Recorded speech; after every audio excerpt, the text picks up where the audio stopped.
Ryan with Miss.Geek here, and today just a quick look at the VFO progress. Long story short, it works. And what was happening is that D4 gets put high when the transmit is on, and then it is low when transmit is off. And that was inverted, so the transmit was being inhibited, or sorry, frequency tuning was being inhibited because it was in transmit mode. We fixed that only to uncover another problem, and that was that the display was being updated hundreds of times a second, because every time the loop ran through in the Arduino, it would check D4, and if it was high, it would print TX, and if it was low, it would print RX. So it was updating it even if there was no change. So I rewrote the code so that there's a couple of if statements in there, and if the flag is high, it checks to see if it's changed to low. If not, it does nothing. And then if it's changed to low, then it changes it to RX. Or if it, like right now, it says, okay, I'm gonna check, it's on, the flag is low, it's a 0. So the flag is low, I'm gonna check D4. Is D4 high? Nope, okay, don't do anything. Is D4 high? Nope, don't do anything.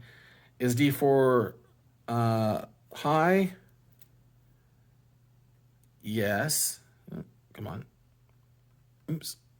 Yep, it's high now, and so it updated it once.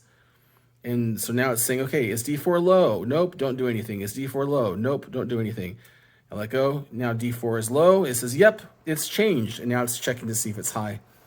So it just goes back and forth, and it works really well. It alleviated the load on the Arduino that was causing it to not be able to do anything else. So we've got everything else working. The IF shift works, so if I turn IF shift on, I can change the IF, and this is only on receive, by the way. So I can change the IF so that it's 250 hertz higher on the BFO. I think it'll go all the way up to. About 500. How about a half hertz? Oh, it'll go pretty far. So we don't need to go that far. But it gives me an IF shift on receive, which is really nice. But on transmit, there's no IF shift, which is why we have to do the whole detection of transmit, which could come in handy for other things too. And then, of course, we'll turn the IF shift off, and then I can tune normally, which is really sweet. You'll notice it's tuning in half kilohertz steps. I added that step in there. I forgot to, Bob, if you're watching this, I forgot to tell you that. You probably saw it.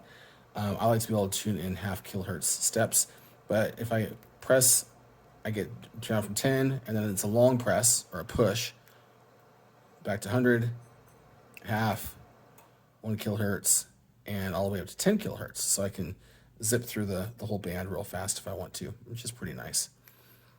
And then we've got the band switch mode. That's the wrong one, I can't read. Mode, upper sideband, lower sideband, sorry. Memory, swaps out memory for VFO. And then there's just one memory slot. And then band. So right now I've got both sets of the LPF and the bandpass filters all switched. Well, I've got 2 out of 4 switched on the low pass. I ran out of cabling. I got to make proper cables. I've got all these jumpers wired together, which is not optimal. But anyway, so I've got to do that yet. But that's why this regulator is super, super, super hot. I actually burned myself on it right here a moment ago, and had to it hurt me enough. I had to just stop the video and restart. But that thing is really super, super warm. So there is going to be a heat sink that goes on that. In fact, on the previous VFO, I had the same problem, and I used this heat sink here. However, in the box of stuff that I was given,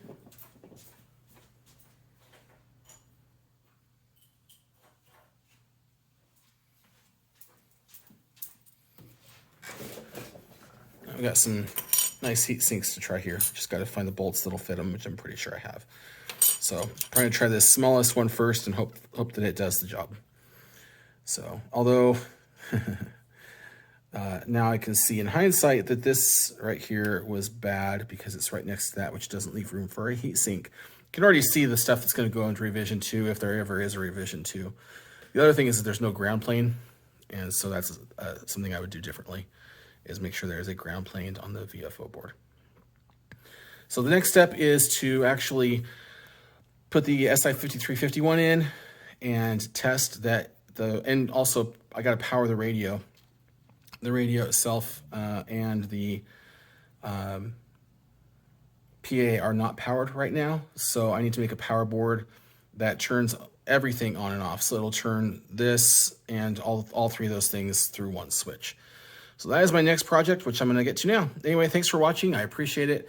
I'd love to hear your comments, your suggestions, and or making fun of me.